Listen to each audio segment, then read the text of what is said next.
Assalamu alaikum students.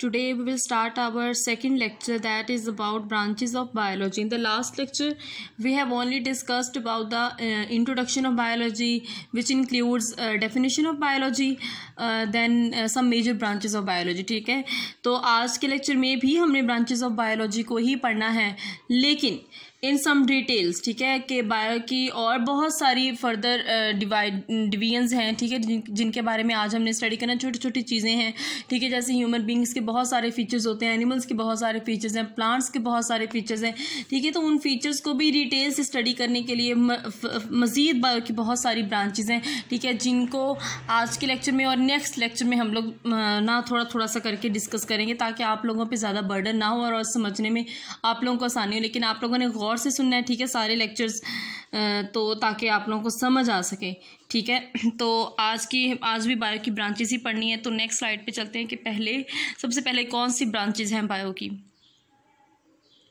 Okay, अच्छा, wow, अब इस स्लाइड पे हमें ये पता चलेगा कि कितनी ब्रांचेस आज के लेक्चर में हम लोगों ने स्टडी करनी है, ठीक है। तो हम लोग इसको एक दफ़ा रीड कर लेते हैं कि कौन कौन सी ब्रांचेस हैं, ठीक है। Morphology, anatomy, histology, cell biology, physiology, genetics, embryology and then taxonomy, ठीक है। तो ये सारी वो ब्रांचेस हैं जिनको आज हमने स्टडी करना है। ओके, तो here is first branch that is called morphology, ठीक है। तो पहले डेफिनेशन देख लेते हैं। This branch deals with the form and structure of living organisms. समझ आ गई मेरी बात की, ठीक है, कि form and structure of living organism. Okay, morphology, morph का मतलब क्या होता है? फॉर्म मतलब शक्ल, सिंपल, ठीक है। मॉर्फ का मतलब होता है शक्ल, ठीक है। तो इस बायो की ब्रांच के अंदर हम लिविंग ऑर्गेनिज्म का एक्सटर्नल स्ट्रक्चर और उसकी फॉर्म को देखते हैं कि वो किस तरह से बना हुआ है, ठीक है, सिंपल, सिर्फ इतना सा ही हम देखते हैं। ओके, नेक्स्ट ब्रांच है एनाटॉमी। एनाटॉमी का क्या मतलब होता है? This branch deals with the study of internal structures, ठीक हो गया। तो इस ब्रांच के अंदर हम जितने भी लिविंग ऑर्गेनिजम्स हैं उसके इंटरनल स्ट्रक्चर्स के बारे में स्टडी करते हैं। इंटरनल स्ट्रक्चर्स में बहुत सारी चीज़ें आ जाती हैं। आपको पता है कि हमारे बॉडी के अंदर बहुत सारे ऐसे ऑर्गन्स हैं जो कि हमारे लिए काम करते हैं, ठीक है। तो वो कौन से ऑर्गन्स हो सकते हैं? लिवर है, लंग्स है, स्टमक है, आवर हार्ट, ठीक है। तो ब्रेन के अंदर क्या क्या होता है, ये सारे क्या होते हैं? ये इंटरनल स्ट्रक्चर्स होते हैं। तो इनके बारे में जो स्टडी है उसको हम लोग क्या कहते हैं? एनाटॉमी। ओके, नेक्स्ट जो बायो की ब्रांच है दैट इज हिस्टोलॉजी। हिस्टोलॉजी के अंदर हमें क्या स्टडी करना है? The microscopic study of tissues is called histology. समझ आ गई। अब देखें स्टडी ऑफ टिश्यूज क्या, टिश्यूज सबसे पहले क्या होते हैं आपको ये पता होना चाहिए। तो जो हमारी जितने भी लिविंग ऑर्गेनिजम्स हैं उनका जो बॉडी मैस है, ठीक है, वो बनता है, और वो किस चीज़ से बनता है? और एक बेसिक यूनिट है दैट इज सेल, ठीक है। तो सारे के सारे जितने भी लिविंग ऑर्गेनिज्म वो सेल से बनते हैं। तो सेल्स जब मिलते हैं, ठीक है, तो वो टिश्यूज बनाते हैं। समझ आ गई मेरी बात की? सेल्स जब कंबाइन करते हैं तो वो क्या बनाते हैं? टिश्यूज। जब उन टिश्यूज को हम लोग माइक्रोस्कोप के जरिए से स्टडी करते हैं उसके स्ट्रक्चर के बारे में, और फिर पता चलता है कि इसका क्या फंक्शन है, तो that branch is called histology, ठीक है। उसके बाद है सेल बायोलॉजी। सेल बायोलॉजी क्या होती है? This branch deals with the structure and functions of cells and cell organelles. This branch also deals with the study of cell division. Okay, cell biology के अंदर हमने क्या पढ़ना है? देखें, अब मैंने आपको बताया कि जितने भी लिविंग ऑर्गेनिजम्स हैं उनका जो बेसिक यूनिट होता है वो सेल होता है। अब सेल जो होता है वो अकेला काम नहीं कर रहा होता, ठीक है, उसके अंदर डिफरेंट ऑर्गेनेल्स प्रेजेंट होते हैं। अब सेल का स्ट्रक्चर, उसका फंक्शन, ठीक है, उसके बाद उसके अंदर जो ऑर्गेनेल्स हैं जो डिफरेंट अपनी जॉब्स कर रही हैं, ठीक है।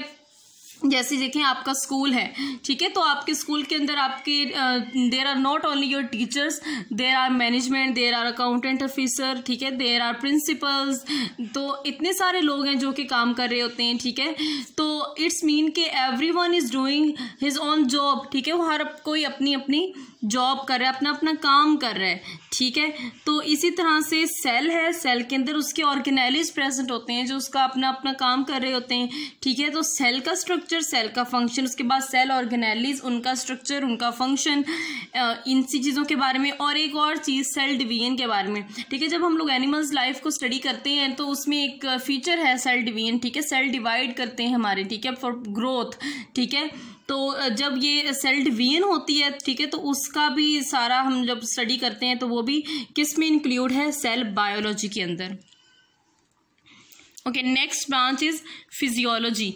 अब फिजियोलॉजी के बारे में, फिजियोलॉजी में हमने क्या स्टडी करना है, this branch deals with the study of functions of different parts of living organism. कितनी सिंपल बात है कि जितने भी डिफरेंट पार्ट्स है लिविंग ऑर्गेनिजम्स के, जब हम उनके बारे में स्टडी करते हैं तो वो क्या कहलाते हैं, फिजियोलॉजी। तो I will give you simple example of plants, ठीक है। हमने प्लांट्स का पता है कि प्लांट्स के अंदर सबसे नीचे ज़मीन के अंदर रूट्स होती हैं, उसके बाद उसका स्टेम होता है जिसकी वजह से प्लांट सीधा खड़ा रहता है, उसके बाद उसके लीव्स होते हैं। It's mean these are 3 different main parts of the plant, ठीक है। तो इन डिफरेंट पार्ट्स के बारे में जब हम लोग डिटेल से स्टडी करेंगे तो वो कौन सी बायो की ब्रांच कहलाएगी, फिजियोलॉजी, ठीक हो गया। Next branch is genetics. Okay, the study of genes and their roles in inheritance is called genetics. Inheritance means the transmission of characters from one generation to another. अच्छा, सबसे पहले आपको पता होना चाहिए कि जीन्स क्या होती हैं, ठीक है। Genes are the unit of inheritance, समझ आ गई। जीन्स वो यूनिट्स हैं जिनकी वजह से पेरेंट्स से ऑफ स्प्रिंग में कैरेक्टर्स ट्रांसफर होते हैं। It's mean we can say the genes are the units of inheritance. For example, if your parents have blue eyes then probably the offspring generation also has blue eyes, ठीक है, कि offspring के अंदर भी वही same character आ जाता है, ठीक है। तो इस चीज़ की स्टडी के लिए जो बेसिक यूनिट होता है वो जीन्स कहलाता है, ठीक है। तो जीन्स की स्टडी और इनहेरिटेंस में वो किस तरह से काम करती है, ये सारी चीज़ों के बारे में हमें कहाँ से पता चलता है, बायो की ब्रांच से, जेनेटिक्स से पता चलता है। Okay, next branch is embryology, ठीक है। It is the study of development of embryo to new individual. Okay, there are some animals, ठीक है, तो उनके एक जब वो अर्ली स्टेजेस पे होते हैं तो वहाँ पे एक अर्ली स्टेज में एक स्टेज आती है जिसको हम लोग एम्ब्रियो बोलते हैं, ठीक है। तो फर्टिलाइजेशन के बाद, ठीक है, उसके बाद जाइगोट बनता है, जाइगोट से फिर एम्ब्रियो बनता है, एम्ब्रियो से आगे न्यू इंडिविजुअल बनता है। तो एम्ब्रियो से लेकर आगे न्यू इंडिविजुअल तक जो बनने का सारा प्रोसेस है उसमें उसकी डेवलपमेंट सारा कुछ है, ठीक है। तो वो सारी चीज़ें हम बायो की कौन सी ब्रांच के अंदर पढ़ते हैं, एम्ब्रियोलॉजी के अंदर। नेक्स्ट है taxonomy. It is the study of naming and classification of organisms into groups and सब ग्रुप्स। अब क्या होता है, देखें कि अब जितने भी ऑर्गेनिजम्स हैं, ठीक है, हमने उनको सबसे पहले हमें पता नेमिंग हम लोग करते हैं उसकी, ठीक है। टेक्सोनोमी का मतलब ही यही है, ठीक है, कि क्लासिफिकेशन असल में होता है इसका मतलब, ठीक है। तो हम लोग जितने भी ऑर्गेनिजम्स हैं उनको नेम करते हैं। फॉर एग्जांपल हम लोग प्लांट्स की एग्जांपल ले लेते हैं। तो अब देखें प्लांट्स के अंदर, ठीक है, एक ही कैटेगरी के बहुत सारे प्लांट्स होते हैं, ठीक है। तो इस तरह से होता है। फिर क्या होता है कि अब डिफरेंट प्लांट्स हैं, ठीक है, या सेम प्लांट है, उसका डिफरेंट एरियाज के अंदर डिफरेंट नाम लिया जाता है, ठीक है। फॉर एग्जांपल हम लोग अगर ऑनियन की बात करें तो कुछ लोग उसको बसल, गंडे, कितने नेम्स हैं ना उसके डिफरेंट रीजन्स के हिसाब से, ठीक है। तो उसकी अब साइंटिफिक ने क्या किया कि उसका एक स्पेसिफिक नेम होना चाहिए जिसको उन्होंने साइंटिफिक नेम कहा।